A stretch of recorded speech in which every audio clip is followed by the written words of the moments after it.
Thank you. Thank you. Please be seated. The chairman and the board of directors of KTDA and the management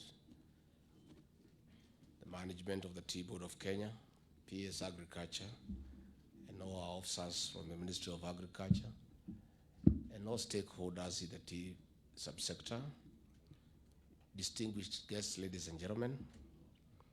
It is my pleasure to preside over the flagging of ceremony of the second consignment of fertilizer to the smallholder tea grower this year under the Kenya Kwanza government fertilizer subsidy program as promised by His Excellency President William Ruto.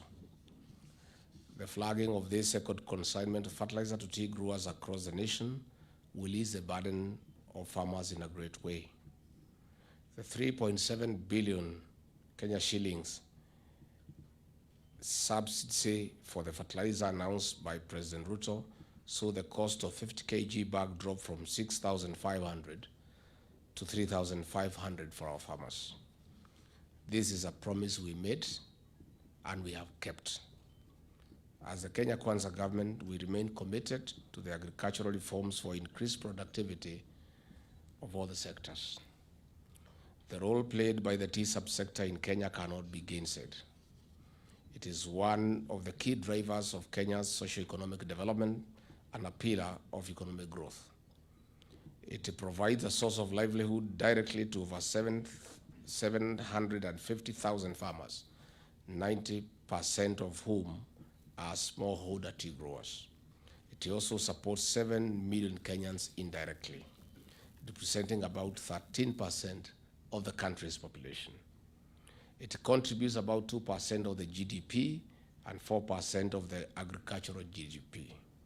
It earns the country about Kenya shillings 120 billion in exports, which translates to approximately 26% of foreign exchange earnings. It is key in the infrastructural development of 19 tea growing counties. Globally, Kenya is the third leading producer of tea and the biggest exporter, accounting for 28% of the world tea exports. In the year 2021, the tea sector earned the country 136 billion Kenya shillings in foreign exchange. This year, we project the export earnings from the sector to start at 150 billion Kenya shillings. Despite its performance, the government is well aware that the tea industry has been experiencing various challenges which threaten its stability and sustainability. I challenge the leadership of the tea sector to come up with innovative and practical ways to solve these challenges to ensure the small farmer benefits out of their hard work. I'm aware of the smallholder tea factories made a decision to fix a minimum reserve price to cushion farmers against the fluctuation of tea prices from an all-time low of $1.89 per kg to date. This decision has resulted in improved prices to an average of $2.64 per kg in October 2022. Several key reforms have been introduced by the Tea Act 2020 aimed at improving returns to the tea farmer by reducing the various costs borne by the tea growers, cushioning the tea growers against price fluctuations, and enhancing governance and operational efficiency along tea value chain. To cushion tea farmers from an upsurge in fertilizer prices occasioned by the global economic factors, leading to the decline in returns for the tea farmer, the government has provided 4.4 billion Kenya shillings as fertilizer subsidy to tea farmers in all the 54 small tea factories this financial year. We'll work together to ensure these challenges are addressed. I'm aware that KTDA has enhanced initial green leaf monthly payments to smallholder tea grower of Kenya shillings 17 from 17 Kenya shillings to between 20 and 21 per kilogram, depending on the region.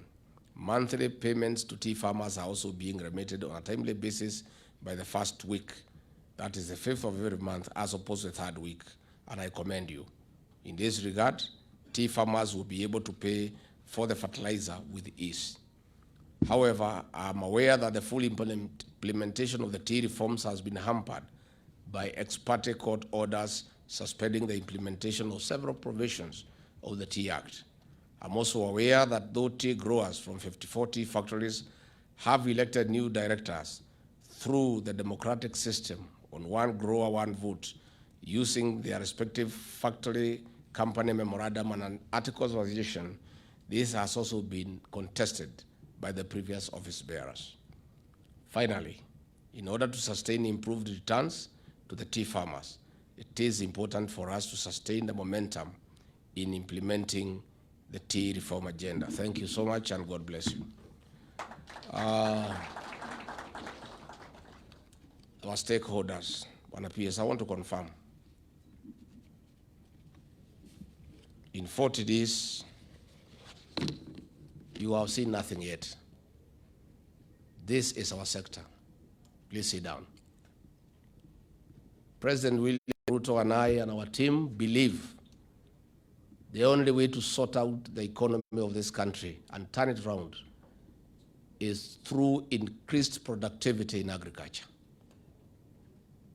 And the only way to improve the quality of lives for the people of Kenya is to make sure that our farmers get value for money.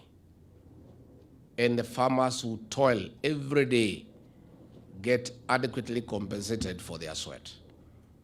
Our government is so keen on agriculture that in every discussion that we have with the president, this productivity of orthodox tea